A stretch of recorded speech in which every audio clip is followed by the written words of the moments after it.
같이 기도하겠습니다. 하나님 아버지, 하나님의 말씀을 전할 때에 하나님의 성령에 덧입어하게 하시고 전하는 자나 듣는 자나 한 영으로 한 마음으로 이 시간 하나님의 말씀을 받을 수 있도록 하나님 인도하여 주옵소서. 예수 그리스도의 이름 받들어 기도합니다. 아멘. 오늘 온유함의 능력이라는 제목으로 같이 은혜 나누기 원합니다. 고대 유물의 가격을 매기는 TV 프로그램 있죠. 그 진품 명품이라는 TV 프로그램이 있습니다. 거기 어떤 남자가 자신의 집안에 대대로 내려오는 이 유물이라면서 한자가 잔뜩 적혀있는 고문서 하나를 가지고 나왔습니다. 그리고 너무나도 자랑스럽게 소개를 하는 거예요. 전쟁통에도 잘 보관을 했고 너무 완벽한 상태로 보관을 했다. 그렇게 이제 소개가 끝나고 골동품 전문가들이 감정을 했습니다. 그리고 나서 이렇게 말했습니다. 이건 조선시대 노비 문서입니다. 하늘에서 갑자기 추락하는 기분이 이런 거겠죠. 뭔가 대대로 물려오는 유물이고 뭔가 좋은 건 줄 알았을 텐데 갑자기 노비라니까.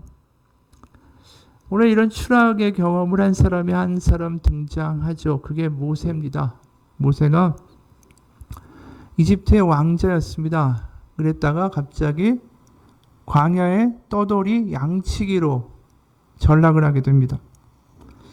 모세의 인생에 대해서는 그 출애굽기 전반부부터 아기 때부터 기록이 되죠. 모세가 원래 히브리 사람으로 태어났습니다. 그 이스라엘의 백성인 거죠. 그런데 이 파라오, 성경에는 바로라고 돼 있고 이집트는 애굽이라고 적혀 있죠. 이게 중국에서 음을 따오다 보니까 그런 건데 그 당시 이제 파라오가 히브리인 이 이스라엘 사람들이 너무나도 인구가 급증하니까 이들이 외부하고 결탁을 해서 반란을 일으킬 것을 두려워했어요. 그러니까 이들을 데려다가 강제 노역을 시키고 남자 아기가 태어나면 다 죽여버리라고 명령을 했습니다.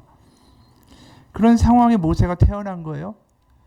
그러니까 엄마가 차마 이 아기를 죽일 수가 없으니까 갈대 상자에 넣어가지고 나일강에 떠내려 보냅니다.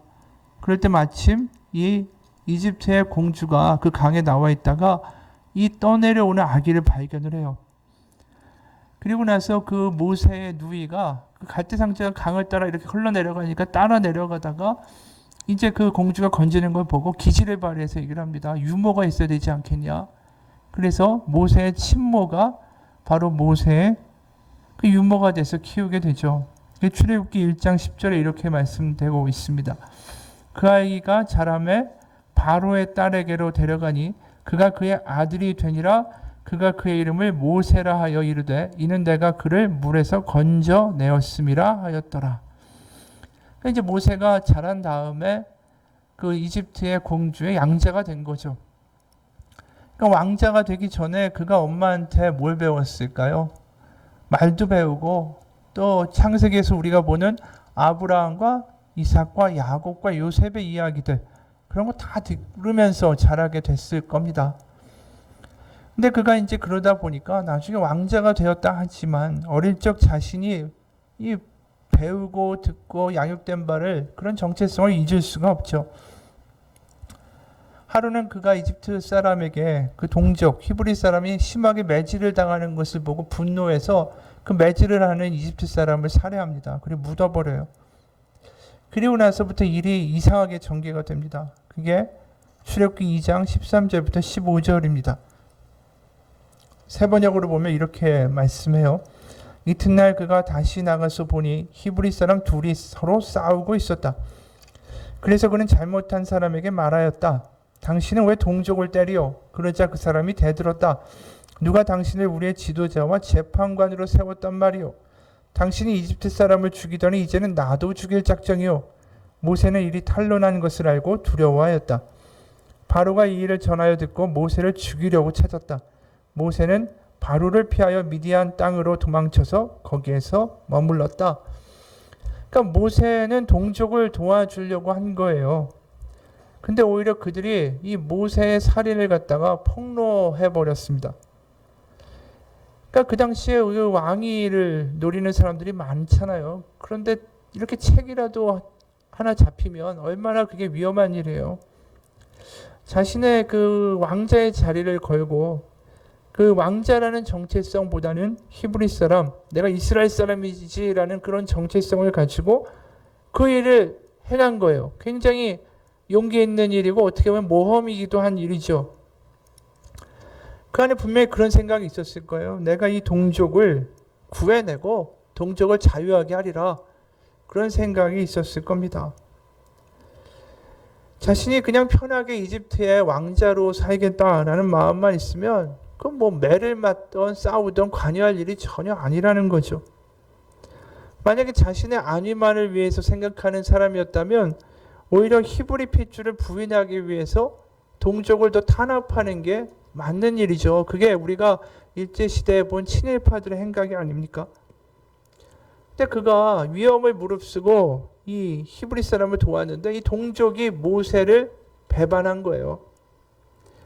그러니까 동족한테 배신을 당하고 버림을 받고 그는 나락으로 떨어집니다. 그 당시 이집트라는 초강대국의 왕자에서 이제 광야의 떠돌이 그냥 양치기가 돼버린 거예요. 미디안 제사장의 딸과 결혼하고 그러면서 이 모든 일이 언제 일어나냐면 나이 40세에 일어난 겁니다. 그리고 오늘 우리가 읽은 본문은 나이 80세에 일어난 일이에요. 그러니까 이제 40년 동안의 광야에서 양치기를 하다 보니까 더 이상 뭐 동족의 자유다, 안위다, 뭐 해방이다 이런 거에 대한 생각이나 의지도 다 잃어버린 노인이 된 거죠. 그 노인한테 하나님이 나타나신 겁니다. 그리고 갑자기 너무나도 큰 이야기를 하세요.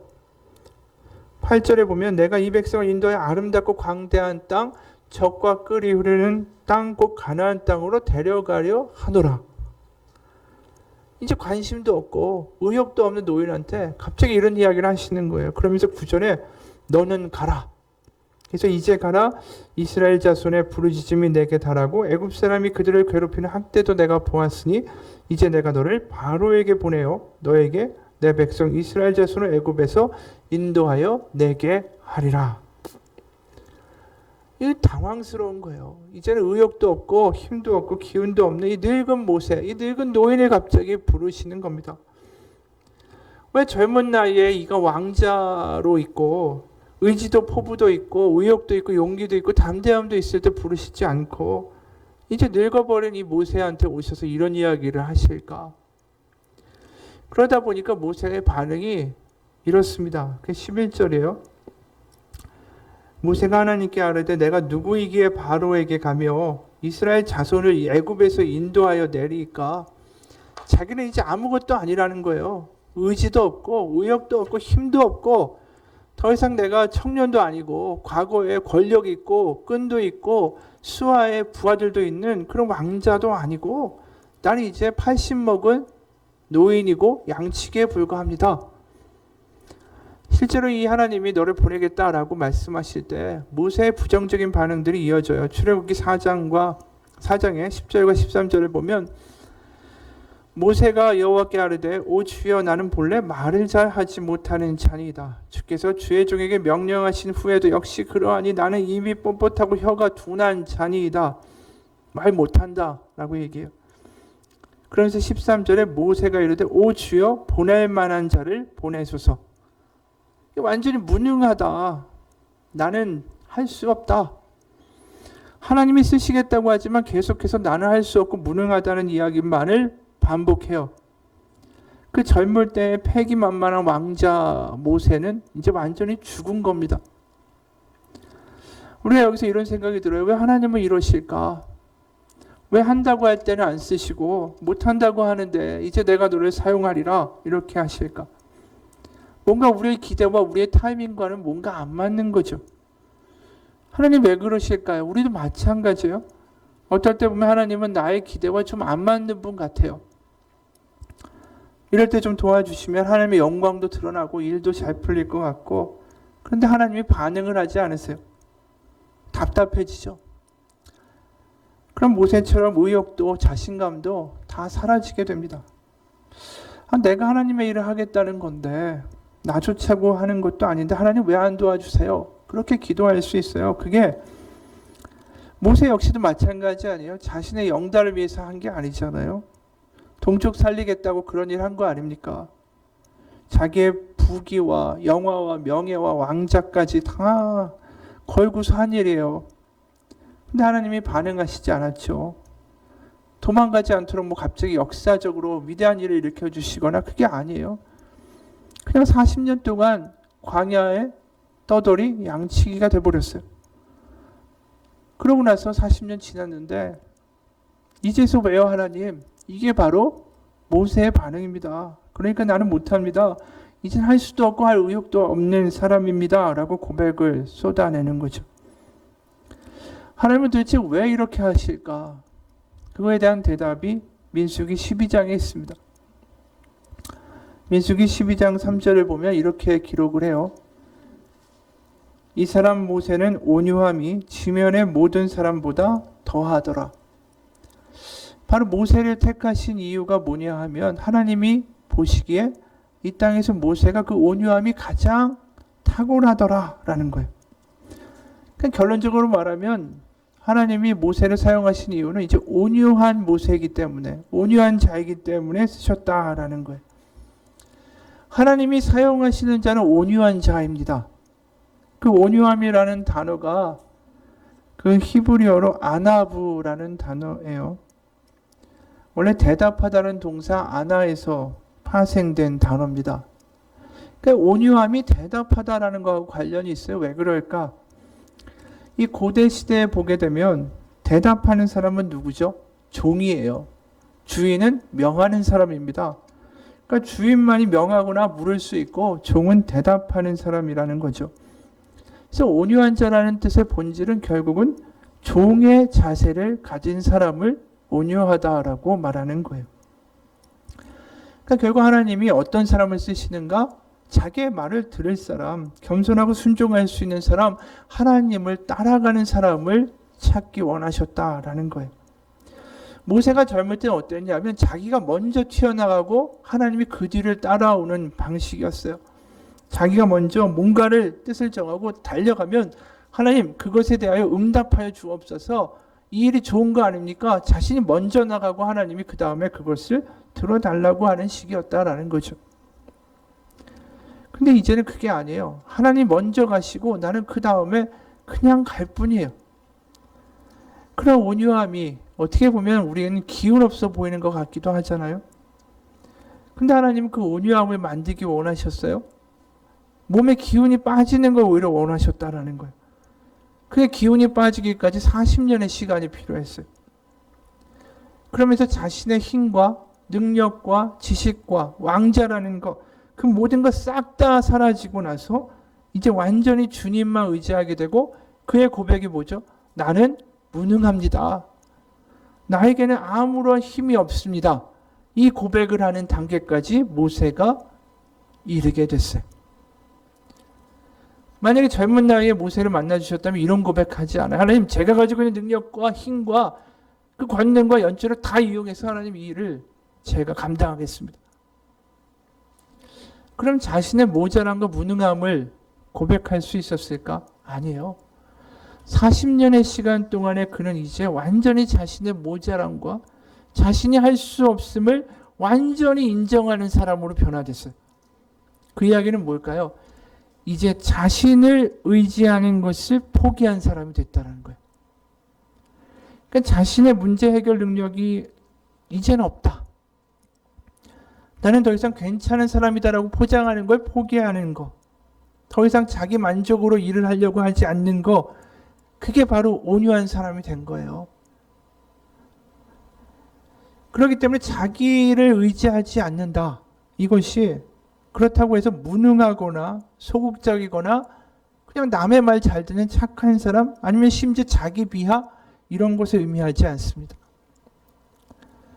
내가 나의 무능력을 인정하는 동시에 나의 아버지, 나의 주인은 강하시다라는 믿음으로 대체되는 거예요. 그러니까 온유한 사람은 자신을 믿는 것이 아니라 이제 하나님을 자기를 안 믿는 만큼 더 믿게 되는 거예요. 믿음의 대상이 이제 완전히 바뀌기 시작하는 거예요. 내가 가지고 있는 조그만 거라도 내가 그걸 믿고 의지하는 그 마음조차도 이제 점점 없어지고 이제 하나님을 더 믿게 되는 거죠.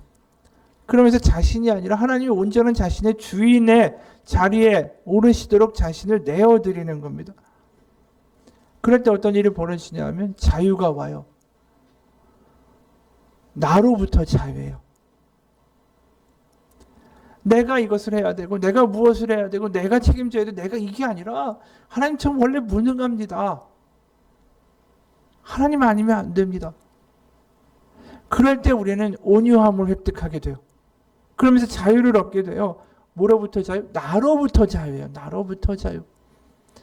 하나님이 모세를 부르신 이유는 뭐냐면 너로부터의, 그러니까 모세 너 자신으로부터의 자유를 얻게 될 때 드디어 내가 너를 사용하여 내가 놀라운 일을 일으키는 것을 너에게 보여주리라. 우리가 나로부터 자유로워지면 어떤 일이 벌어집니까? 오히려 나를 포기하게 될 때 내가 그때서 용서할 수 있는 마음이 생겨요. 내가 나로부터 자유로워질 때 겸손해지고 여유가 생기고 환경에 일희일비하지 않는 마음이 생기게 돼요. 아바의 자녀라는 책에서 브레넌 매닝이라는 유명한 그 영성가가 있어요. 그가 이런 글을 썼는데 어떤 글이냐면 자기 자신에게 보내는 편지예요. 안녕하신가 내 거짓자하여 내 정중한 인사에 분명히 놀랐을 걸세. 어린 시절에 내가 내 곁에 아무도 없음을 처음 알았을 때 자네가 끼어들어와서 나한테 숨을 곳을 알려줬었지. 그 당시 자네는 정말 요긴했어.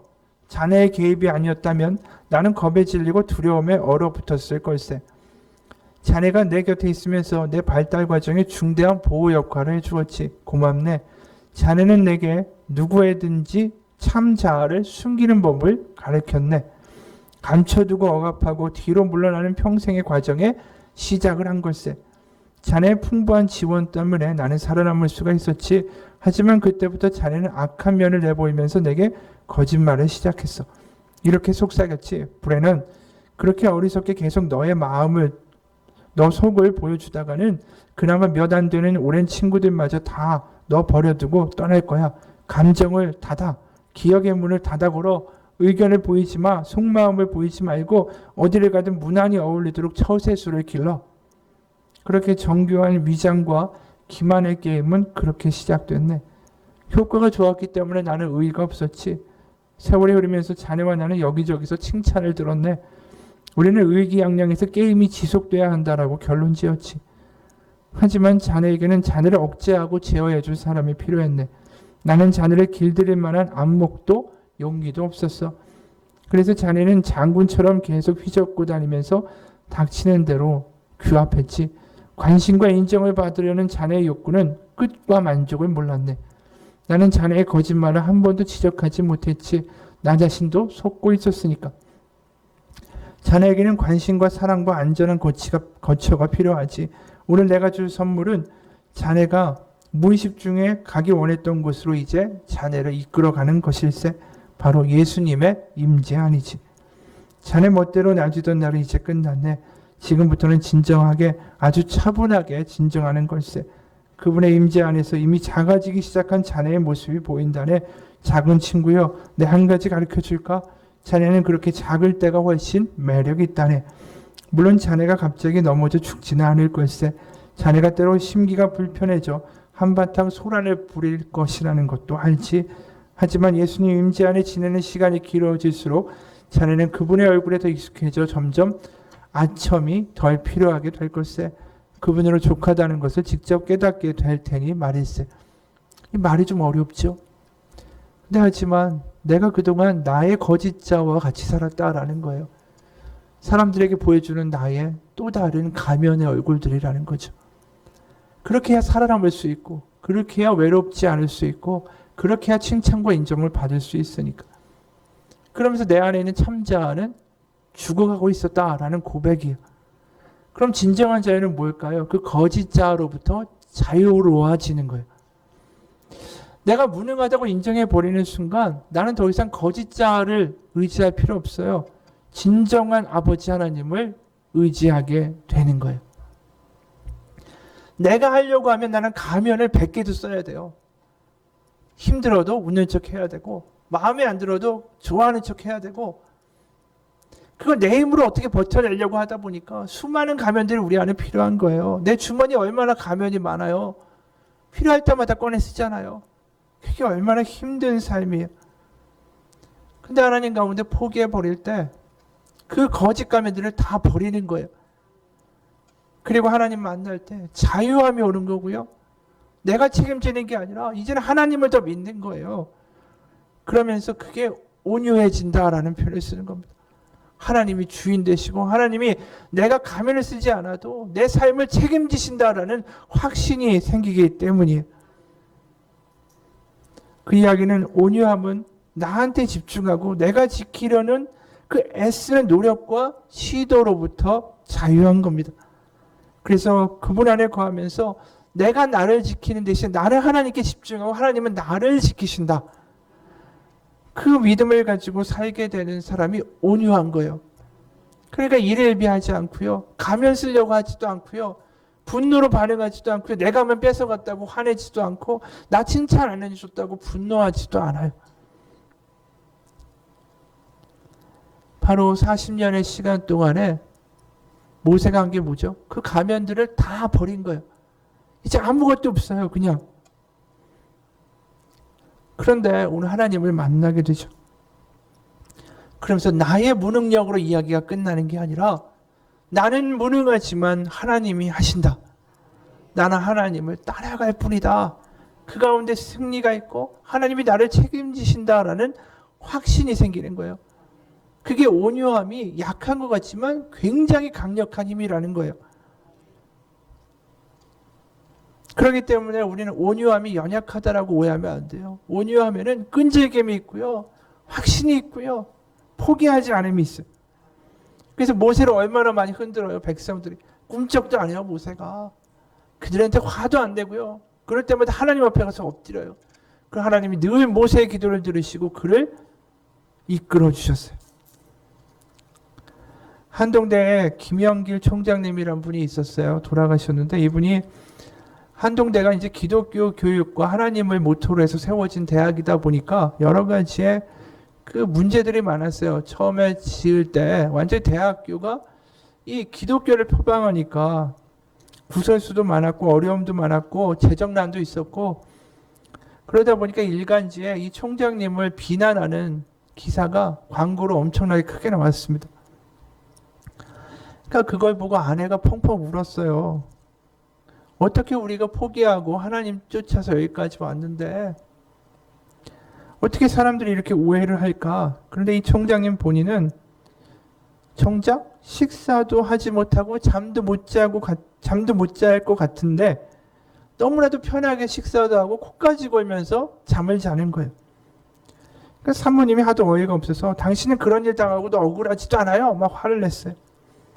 그랬더니 총장님이 이렇게 대답을 했습니다. 죽었는데 뭐 하나님께서 내 이름을 쓰시도록 올려드렸는데 그분이 높여주실 때만 나를 드리고 낮추실 때는 드리지 않을 작정이었소. 내 이름의 주인 되시는 분이 내 이름을 가지고 볶아 잡수시든지 삶아 잡수시든지 나는 아무런 권리가 없어. 이게 온유함이에요. 내가 나를 책임지는 게 아니라 하나님이 나를 책임지시고 난 하나님께 집중하는 거. 나는 원래 무능한 거였어요.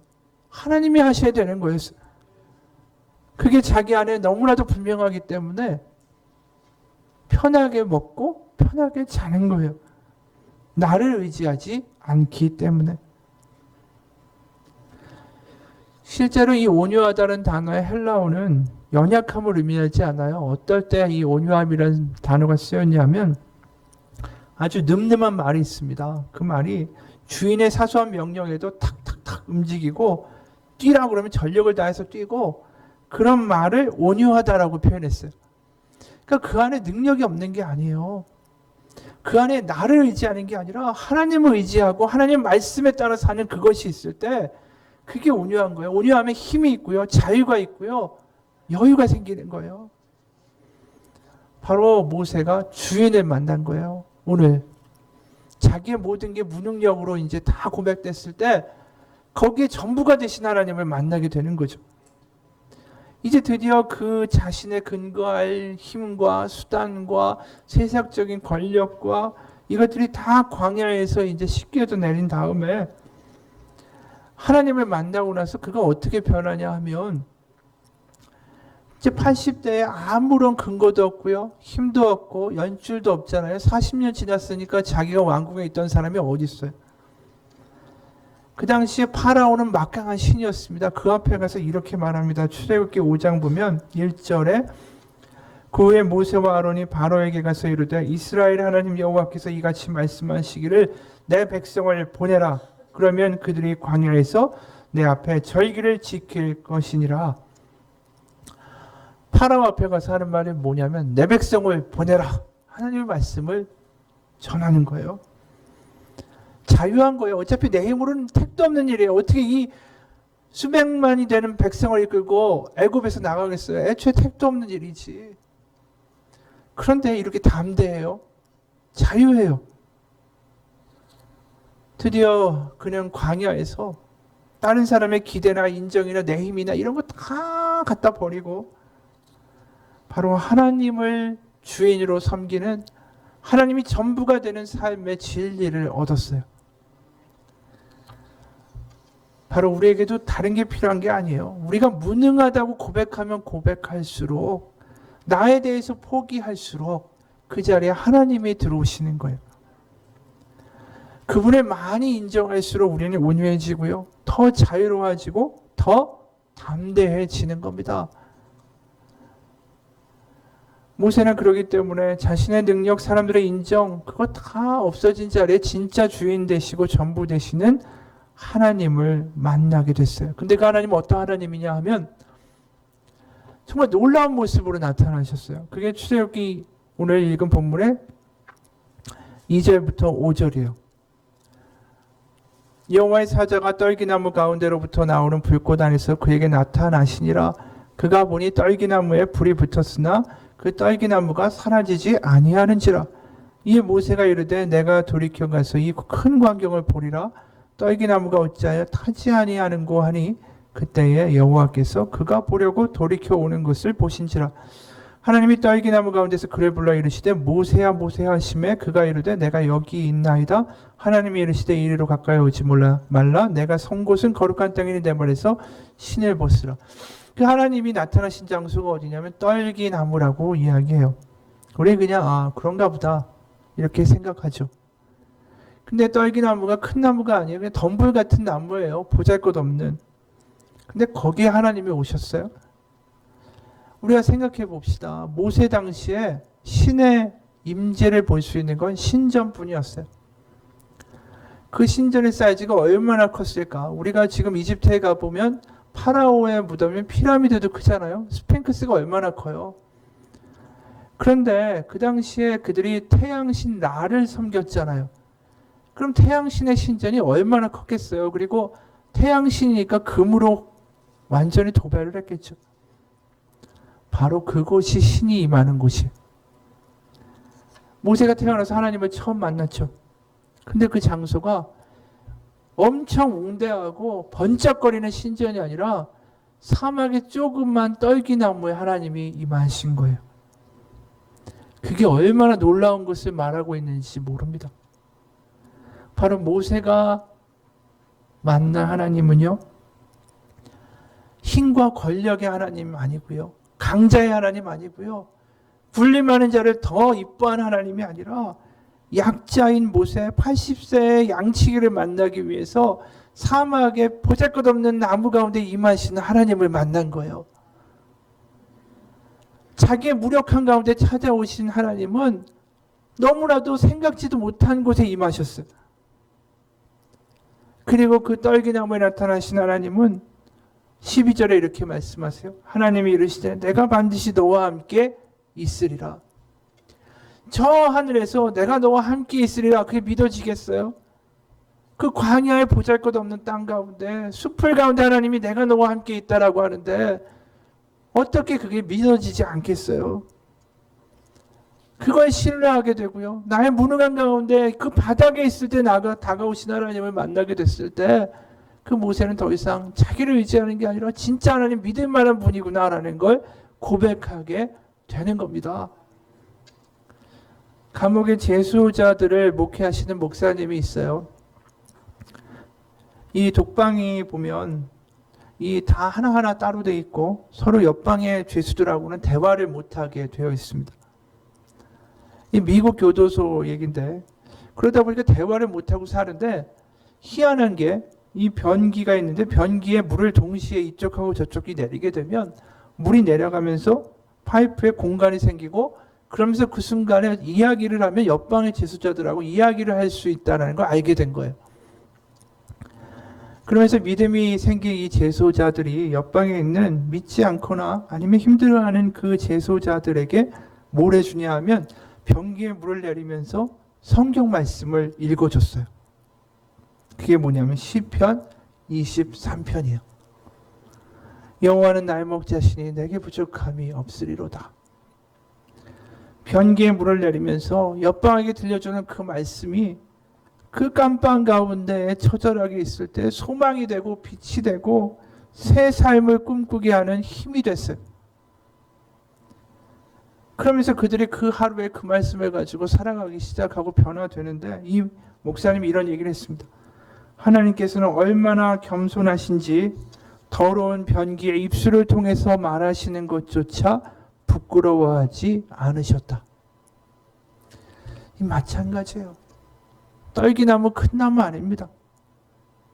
웅대한 신전이 아니라 눈에 띄지도 않는 그 광야의 볼품없는 나무 가운데 하나님이 오셔서 뭐라고 하십니까? 내가 너와 함께 하리라. 우리에게도 마찬가지예요. 우리에게 오신 하나님의 어떤 모습입니까? 저 십자가 아니에요? 죄수들이 달리는 십자가, 치욕의 십자가, 그곳에 하나님의 아들이 오셨어요.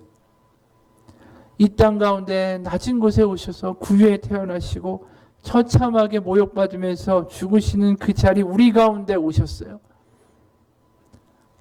그리고 우리의 기도를 들어주시는 하나님의 아들의 그 일을 행하시고 그리고 우리 가운데 함께 하십니다. 광야에서 모세는 떨기나무의 하나님을 만났고 우리는 십자가에서 예수 그리스도를 만납니다. 그분이 우리의 연약한 가운데 임하셨으니 연약함이 연약함으로 끝나지 않고 나의 할 수 없음이 할 수 없음으로 끝나지 않고 그곳에 하나님의 능력이 임할 때 우리는 자유롭고 우리는 그 가운데 온유함을 얻게 되고 그 가운데 담대함을 얻게 되는 거예요. 나한테 의지할 때 나를 의지할 때 할 수 없던 일들을 하게 되는 겁니다. 그래서 사도 바울이 이런 얘기하죠. 근심하는 자 같으나 항상 기뻐하고 가난한 자 같으나 많은 사람을 부유하게 하고 아무것도 없는 자 같으나 모든 것을 가진 자로다. 이게 얼마나 대단한 믿음의 고백이에요. 사람들이 볼 때 보잘것없고 가진 것 없고 근심 많이 해야 될 것 같은데 안 그렇다라는 거예요. 왜? 자기를 의지하지 않으니까. 우리가 삶의 어려운 길을 걸어갈 때가 있어요. 그러면 그때 뭘 생각해야 됩니까? 모세가 40년의 광야의 시간을 지낸 것처럼 하나님이 나를 부르신다라는 생각을 해야 돼. 나의 믿을 구석들이 하나씩 없어지기 시작할 때 하나님께 나의 무능력을 고백할 때가 됐구나. 드디어 내가 하나님이 전부가 될 때가 됐구나. 바로 그때가 하나님이 우리를 만나 주실 때입니다. 광야 가운데 자기 한탄이나 불만이나 자기 연민이나 그런 걸로 하루를 보내시지 않기를 바랍니다. 차라리 나를 포기하고 하나님을 바라보시는 시간 되기를 축원합니다. 그 광야 가운데 하나님이 안 계신 게 아니에요.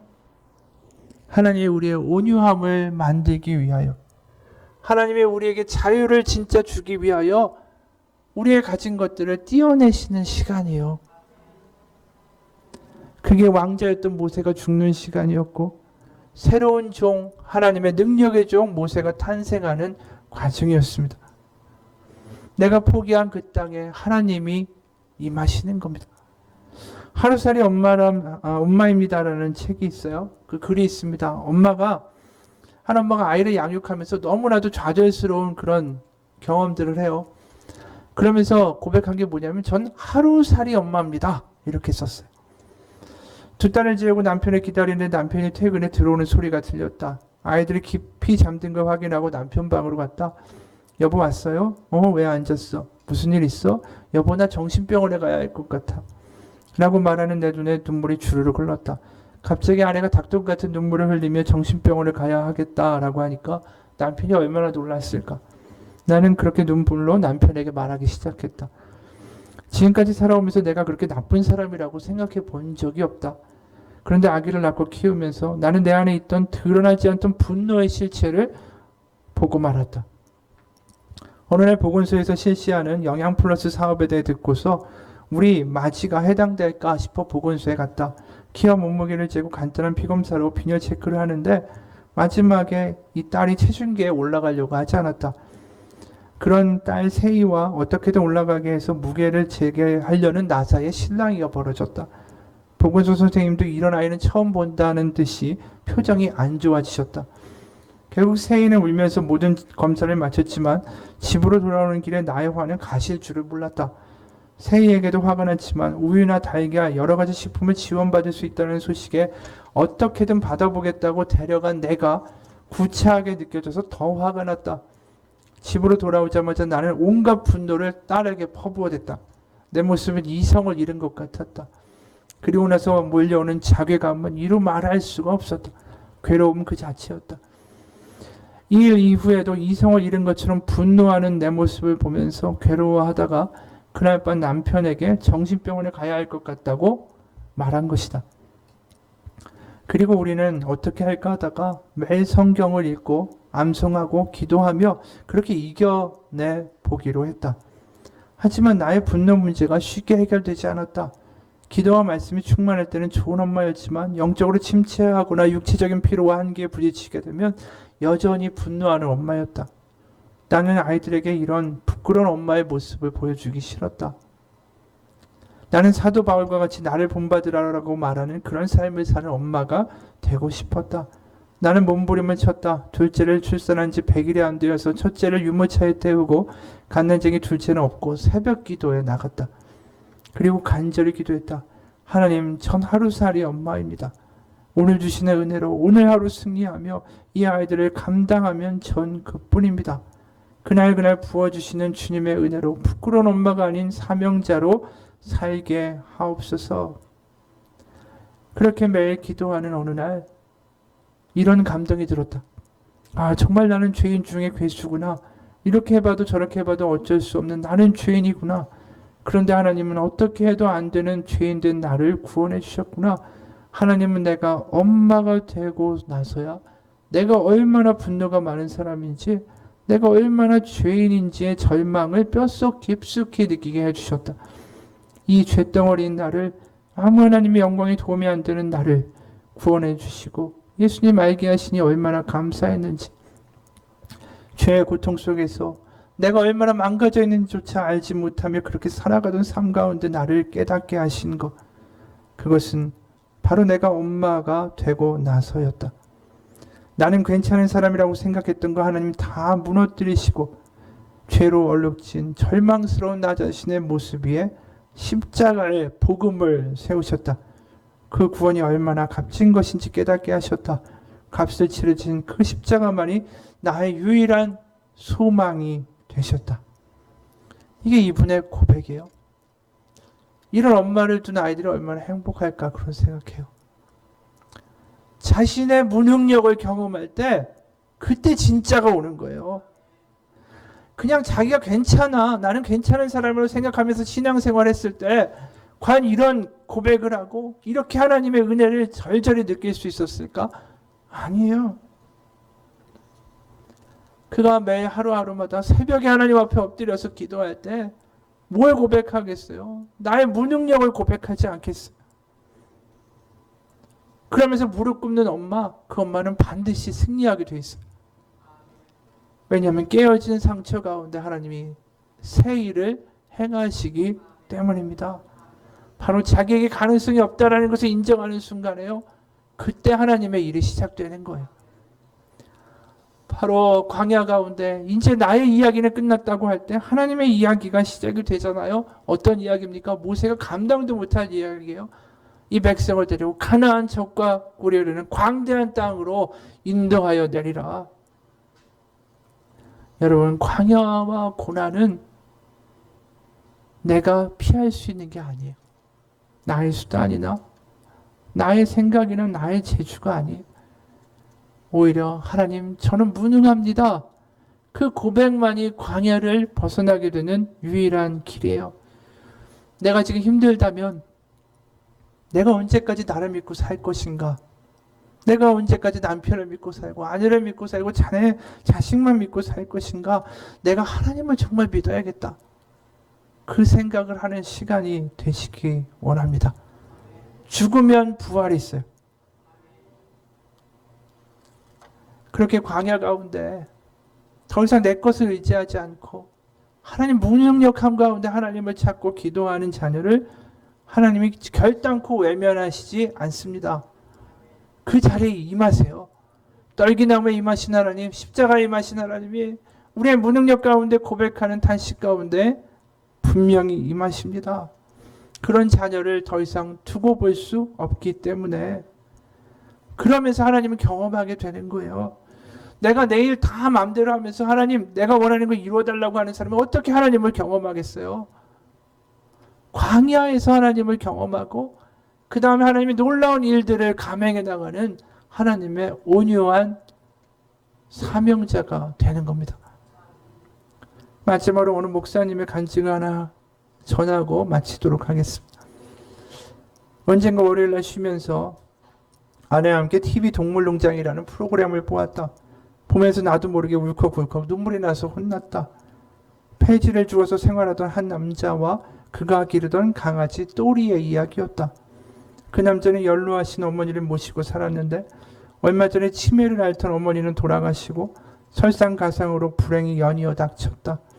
집에 화재가 나서 집이 폭삭 내려앉았다. 주인은 2도 화상을 입고 병원으로 실려갔고 소방관이 불을 끄려고 와보니 강아지 한 마리가 체인에 묶여 있었다고 한다. 이미 몸에 군데군데 화상을 입고 두려워하던 강아지를 소방관이 서둘러 품어주었다. 그런데 그 후로 며칠이 지나도록 그 풀어줬던 강아지는 현장을 떠나지 못하고 그 근처를 배회하며 주인을 찾아다니고 있었다. 길 한편에 웅크리고 있다가 주인 같은 남자가 오면 귀를 쫑긋 세우고 쳐다본다.